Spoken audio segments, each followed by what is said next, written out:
was a terrible thing to say. I didn't mean it that way. Off the record. Yeah. This is Billy Z, musicians in bars getting beer, and I'm here at Relish with Ed Bernard. How you doing, Ed? Very well, Bill. How you doing? Good, thanks. What do you want to talk about first?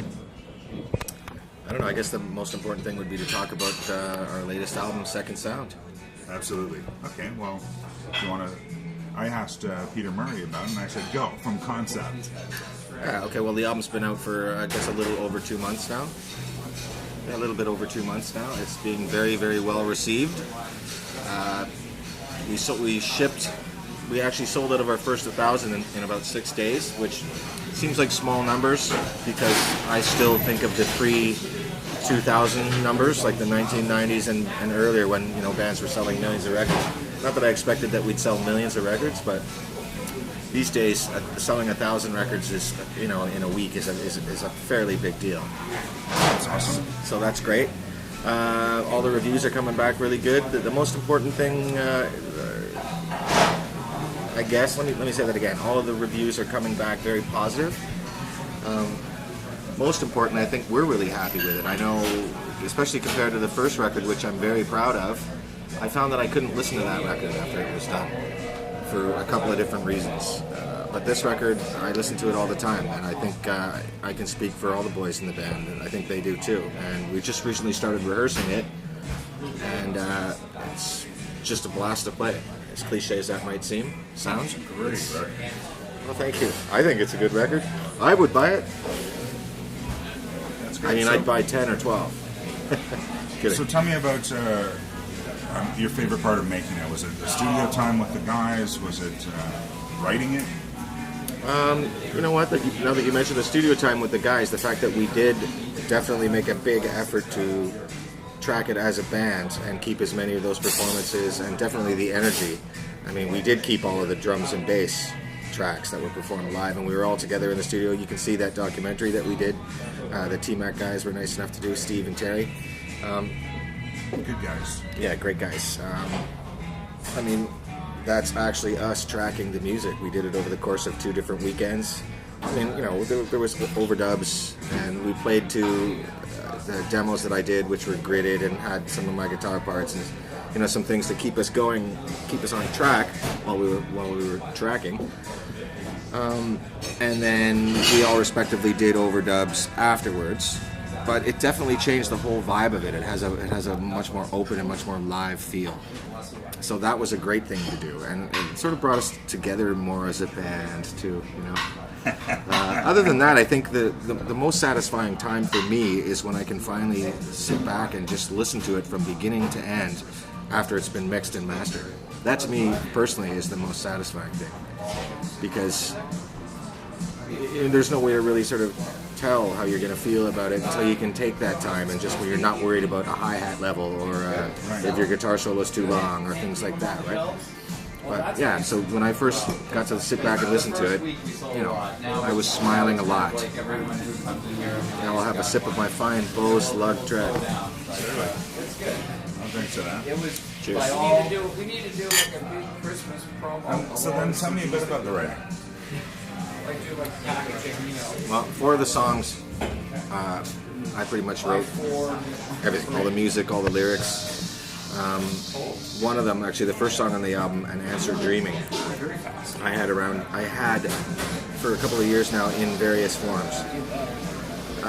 It changed a lot. Actually, the intro, the line at the beginning of it was actually the ending of another song, another completely different song. And then I just liked it so much one day, I thought, well, you know what, I'm going to take that and put it at the beginning of this other tune, and it worked.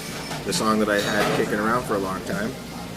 And then it led me to work it up in a bunch of different, a bunch of different variations of the arrangement. And when I presented it to the guys, they loved it. The lyrics came last on it. It was kind of like everything's done. Okay, I've got to get some lyrics. I've got to get some lyrics on it. And then I wrote them, and I was happy with them. And then there's 3 other songs, like I said. One of them, that one was around for a long time. Dandelion was also around for a long, long time. Again, it morphed and changed form quite a bit. It's an interesting song to me because it's got the outrageous, obnoxious violin intro that apparently a lot of people are not understanding or not just getting what it is. A lot of people, a lot of the reviews and a lot of the comments have come back that what is that instrument? That's guitar, right? Is that right? But it's crazy amped up violin. But and the other thing that I find interesting about that song is, to me, a lot of people think I'm crazy when they say this, but to me the verses sound like new wave, like Joe Jackson or something like that. So I'm kind of pushing the envelope, hopefully, with the genre. You know, I don't mean to be pretentious about it, because I don't mean that. I mean that very humbly. Then there's another song, Another Day, that I wrote that came just out of nowhere very quickly. You know, maybe a few months before we started presenting songs for the record. A song like Surrounds Me was something that Phil brought to myself and Will, and we got together at my studio. Actually, I think I have some footage somewhere. I'm not sure if I put that out anywhere yet, but we have, you know, me walking around filming with my terrible cell phone.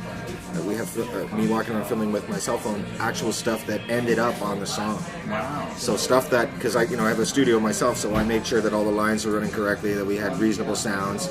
I know Phil's acoustic guitar that was played that day in the writing session is the acoustic guitar that's on the record, and some of Will's piano part. Well, that's kind of cool to have that. You know, it's good to catch that. We had a little bit of that happen with Nonchalant off the debut record, but spontaneity.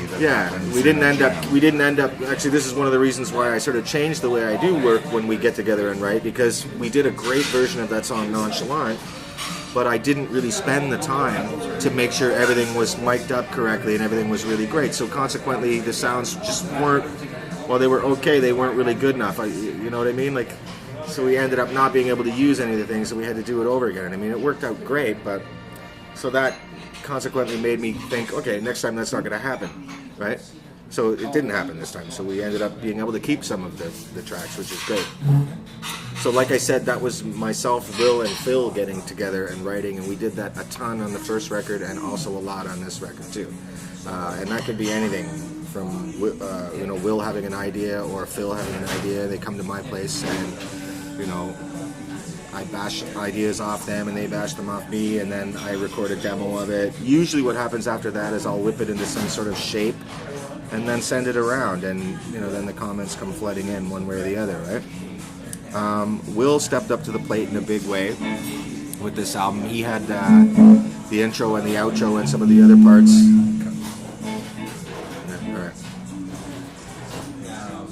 Okay, well, we'll come back to this in just a second. I think the guitarist is doing a sound check.